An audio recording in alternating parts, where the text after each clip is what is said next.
So here we have the drumstick spinach, which is considered a superfood. There's the sangapu, the aparajita, Clitoria tenatia, which is very good for your brain, for women, for their uterus. This is a super juice. This is a lovely spinach called Ponangani spinach. It's a traditional spinach. You know, if you ask Tamilians about Ponangani, they're like, yeah, this is our culture. It's good for your skin and good for your eyes. Then we have the wild brinjal. This wild brinjal, we don't plant it. Like actually quite a few of these things we don't plant, they just grow. And this is also very good for reverse diabetes, for kidneys.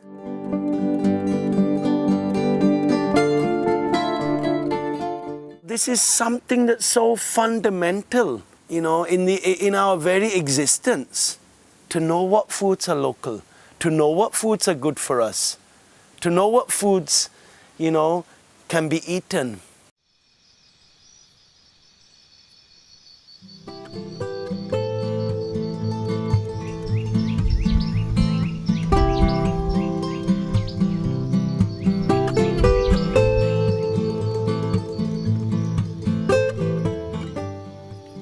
This is so good for you. This is like a magic plant. And it's a weed.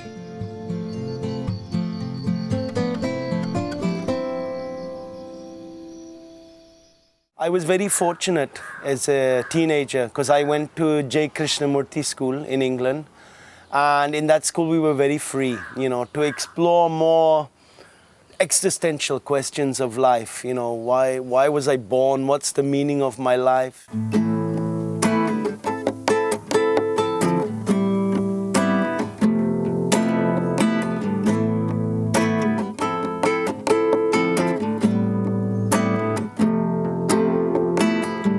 Alone and dry, oh, cry and bear it all. Myself a call, I'm just an echo on a distant wall. Oh, could it be that beauty's kiss tonight drives me far from my tomorrows? Say my prayers and I'll say them right. I ended up studying a lot of jazz guitar and I was doing a lot of theater. I was even doing research in genetics. My teacher, he encouraged us to get involved in publishing scientific papers. But it was at that time that I discovered my passion for farming and gardening, you know, a life close to nature, growing my own food. There was a teacher in our school who had lived in Oroville in the 70s, and he was very involved in what he was doing, and it was very appealing to be with him. And I learned from him that we don't have to go to university to do master's degree. Growing your own food, living in community, living a simple life is equally valid.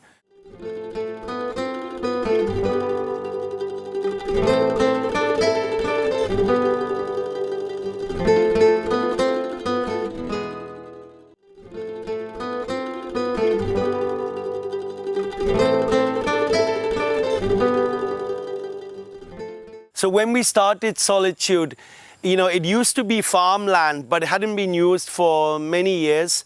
And it was just an empty land. It was flat and the soil was, you know, a little poor. There were weeds growing and a few neem trees. And that was all that was there. So we really started from scratch with this land.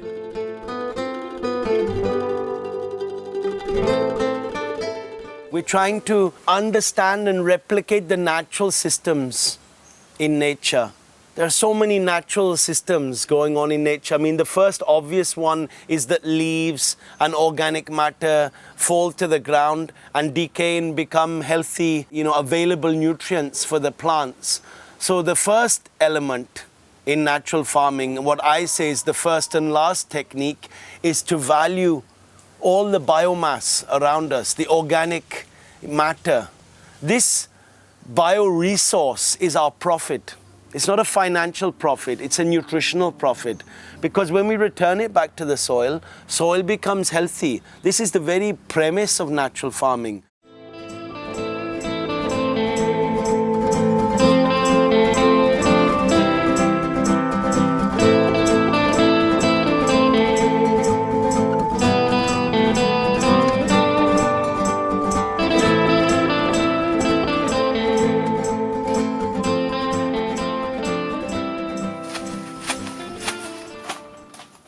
in the city, people outside are still stuck with like maybe like 7 to 8 varieties of food that they are eating. People are just eating cauliflowers. Some, maybe like in Bombay also, we eat like 2 varieties of spinaches, but when I came here and I saw, it was like 8 varieties of spinaches, and out of that 4 we are not even growing.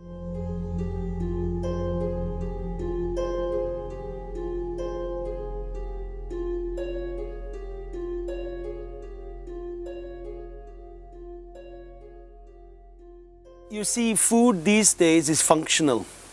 You eat to go and do the job. Everything is geared towards economic gain.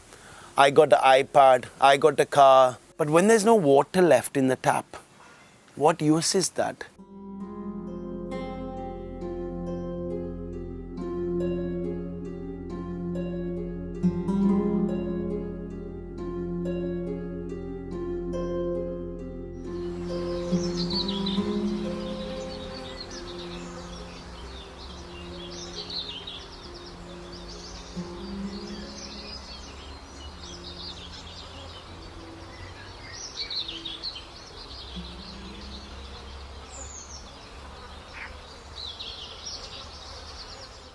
Man has gone so far away chasing economic growth, he has to come back to this. This is the future of farming.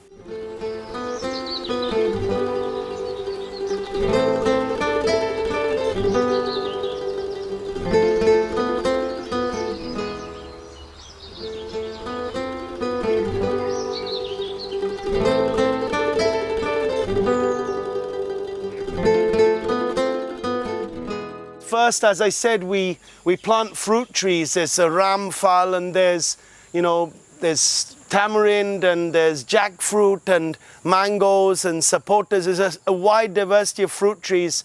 And then there are all the papayas and bananas and so many other plants which are sort of the intermediary infrastructure. And then we have things like the lady's fingers, and there are cucumbers and pumpkins, the sort of shorter duration, the annuals. Then we have all the spinaches that are just growing everywhere. I mean, of course, some of them we'll do in a line like the amaranth, but many of them are wild. And it's these more wild plants that are really interesting. Like, I mean, take this chili here. This chili is an amazing chili. It'll grow like about 4 meters high. We'll get a good full bucket of chilies from it, and we didn't grow it. This sundakai is really a very special plant. Again, it's something that we haven't grown. It grows all over the farm now, and it grows all over the farm because we valued it. But the main point is we didn't grow it. It grew on its own. There was no industrialization needed for this. There is no carbon footprint.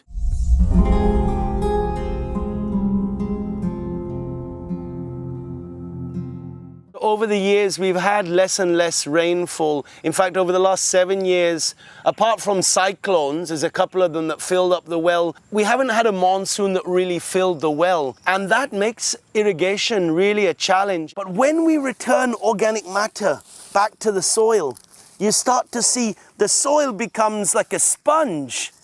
You know, it's holding water. You know, this porosity is really synonymous with fertility, and this porosity allows for us to irrigate less.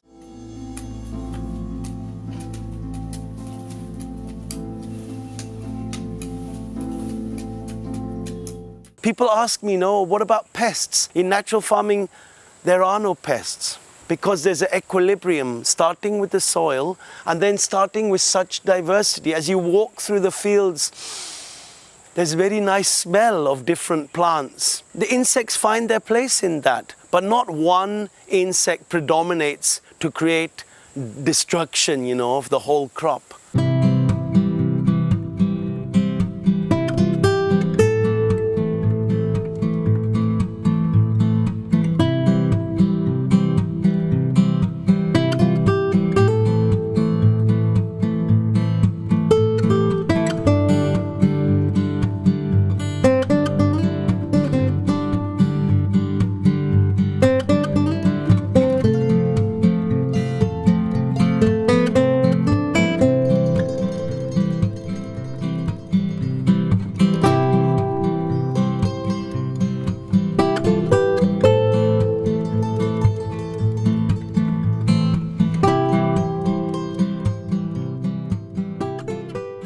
This is a cafe that values local foods, and it's amazing to see how it's grown over the years. In 2014, we started with the full-blown menu, and that's like nearly 6 years ago.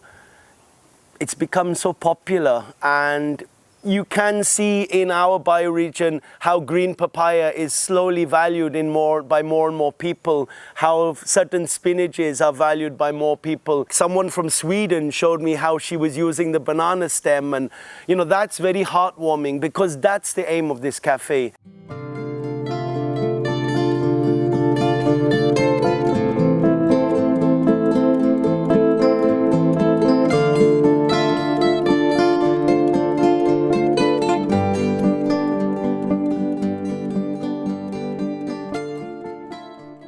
I think at the moment we're doing about 80 to 90 baskets in a month. So that's a good income, and it's all income paid in advance, you know, either a month in advance or 3 months in advance.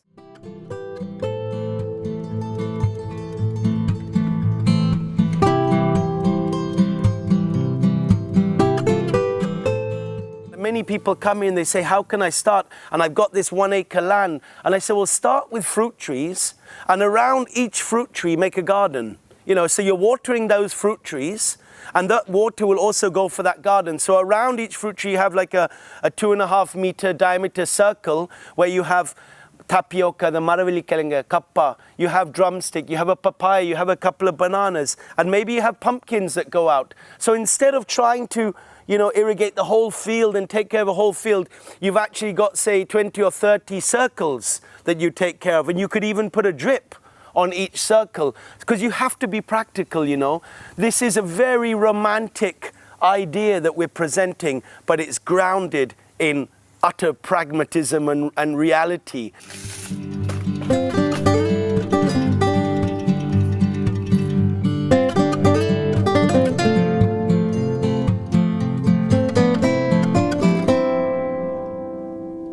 The key to this system for a local farmer, after the technical, you know, implementation, is community. Because without community, you can't share the gifts of Mother Nature. Shops don't want banana stem and banana flower and chicken spinach. You know, shops want beetroots and potatoes and carrots.